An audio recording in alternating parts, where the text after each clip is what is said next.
Close your eyes now and let yourself drift back through the centuries. Tonight we're traveling to a time of stone castles and cobbled streets where so many things began as temporary solutions, yet somehow became permanent fixtures of medieval life. Feel your breathing slow as we soar above the medieval world. Castles dot the hillsides, rivers wind through valleys, and in every corner of this landscape, temporary measures are taking root, growing into traditions that will last for centuries. Picture yourself in the year 1188 standing in a French market square.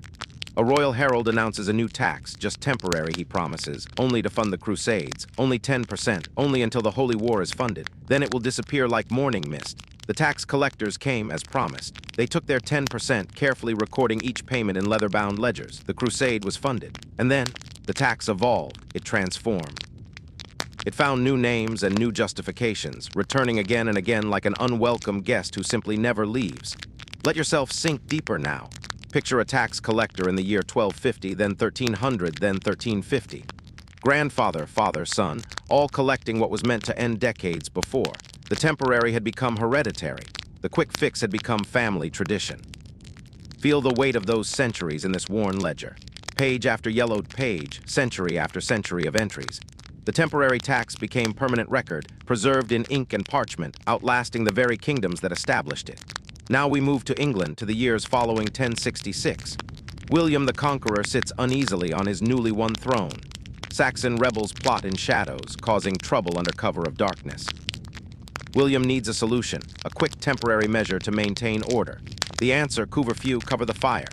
Every evening at 8 o'clock, church bells ring throughout England. Everyone must extinguish their fires and candles, no gatherings in darkness. It's inconvenient, yes, but temporary. Just until the conquest settles, just until peace becomes habitual. The curfew bell still rings decades later, but now for a different reason. Medieval towns live in constant terror of flame. A single careless ember can consume an entire neighborhood before dawn.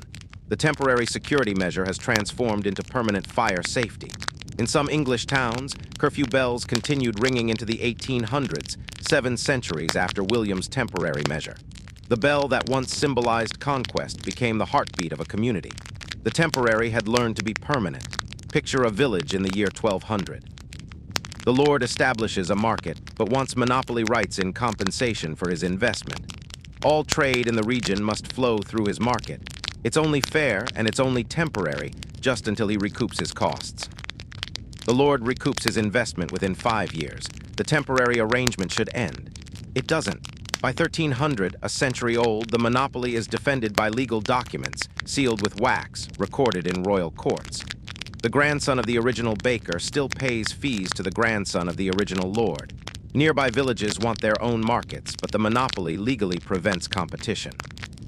Farmers must travel farther, pay higher fees, all because of an arrangement that was meant to be temporary. Some of these medieval market monopolies lasted 700 years. The year is 987. France needs a king immediately. Enemies circle. Borders need defending. They choose Hugh Capet, a practical decision, a temporary expedient until proper royal succession can be reestablished. He kneels in Rheims Cathedral, receiving a crown he expects his descendants to return someday. Hugh Capet's temporary dynasty ruled France for over 800 years. His son became king, then his grandson, then his great-grandson. 39 kings descended from a man chosen as a temporary solution. The emergency appointment became royal destiny. History is filled with temporary crowns that became permanent. When Charlemagne was crowned emperor in 800, many saw it as a temporary revival. The title persisted, evolving into the Holy Roman Empire, lasting until 1806, 1,006 years. A severe winter destroys a medieval bridge in 1300. The local abbot rebuilds it in stone, but needs financing. He requests permission to charge a toll, explicitly temporary, until the costs of construction are recovered. The bridge takes 3 years to build. 10 years later, the construction debt is clearly paid. The toll should end. It doesn't. By 1400, a century has passed. No one alive remembers when the bridge was built. Some medieval bridge tolls were still being collected in the 1800s, 600 years after being established as temporary measures. The year is 1250. A guild of wool weavers faces a crisis. They petition for protection, temporary restrictions on rural production just until the market stabilizes. The council agrees. For the next 5 years, only guild members may sell cloth within town walls. 5 years end. The restrictions should lift, but they don't. They evolve and multiply. By 1300, 50 years later, you must serve a 7-year apprenticeship. By 1400, your father must have been a guild member. The temporary market protection became hereditary privilege lasting 500 years. Now picture England in 1349. The Black Death has devastated the population. Perhaps half the people have died. Villages stand empty, fields lie fallow, workshops sit silent. The surviving laborers realize their new power. They can demand higher wages, 4 pence, 6 pence, 8 pence a day instead of the old 2 pence. Landowners panic. The entire social order threatens to collapse. King Edward III responds with the Statute of Laborers in 1351, freezing wages at pre-plague levels. It's temporary merely until the labor market stabilizes. By 1380, 3 decades later, suppressed wages helped spark the peasants' revolt. The temporary wage controls persisted in various forms for centuries. The year is 1348. The Black Death has reached Venice. Ships arrive carrying invisible death. The authorities establish a temporary measure. Arriving ships must anchor away from the city for 40 days. If no one develops plague symptoms, the ship may dock. The plague eventually recedes but returns in waves, 1361, 1369, 1374. Each time, the quarantine proves its worth. Between outbreaks, officials consider ending it, but always decide to maintain readiness. By 1400, quarantine is no longer a temporary plague measure. It's standard procedure for all arriving ships. Health inspectors board each vessel. The temporary emergency system has become permanent health infrastructure. Venice builds permanent quarantine islands. Lazaretto Vecchio in 1423. These aren't temporary facilities, but substantial stone structures designed to last centuries. Some operated into the 1900s, 6 centuries of continuous use for what began as a desperate temporary measure. The year is 1363. King Edward III faces a social problem. Wealthy merchants dress in fine clothing previously reserved for nobility. How can you maintain social order when a butcher's wife wears the same silk as a countess? Edward responds with sumptuary laws, detailed regulations about who can wear what. Knights may wear velvet. Merchants may not wear silk. It's temporary, meant to restore proper social distinctions. The laws are reissued in 1463, in 1483, and 1510, becoming more detailed, more specific, more absurd each time. But sumptuary laws ultimately failed. By the 1600s, the merchant in illegal silk faced no real punishment. Some temporary measures persist because they serve ongoing needs.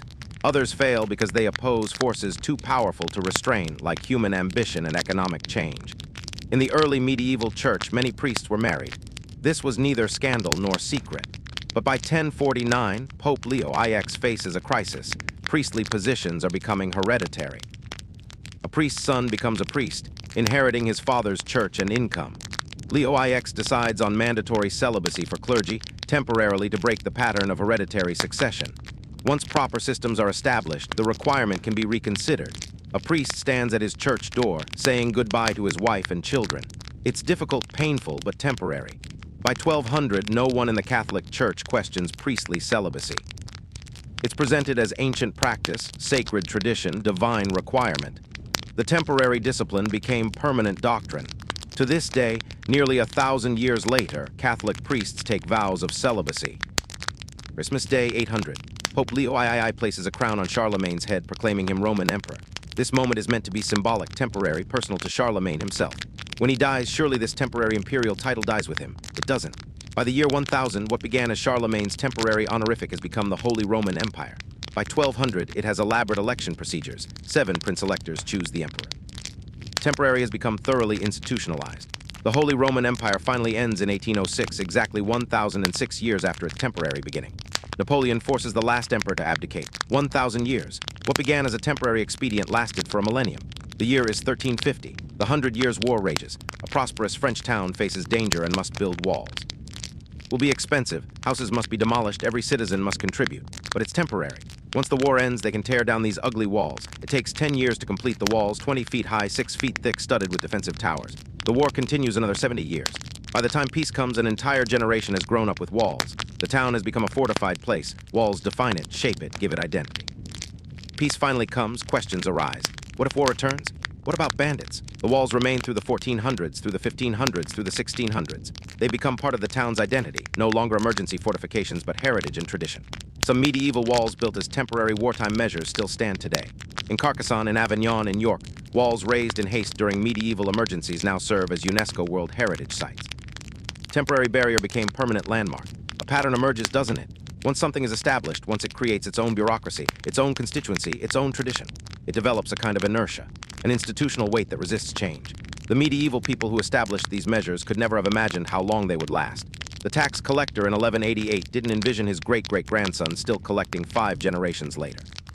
Workers building walls in 1350 didn't imagine tourists walking those ramparts 7 centuries hence. Rest now in the knowledge of impermanence and persistence both. The medieval world is gone.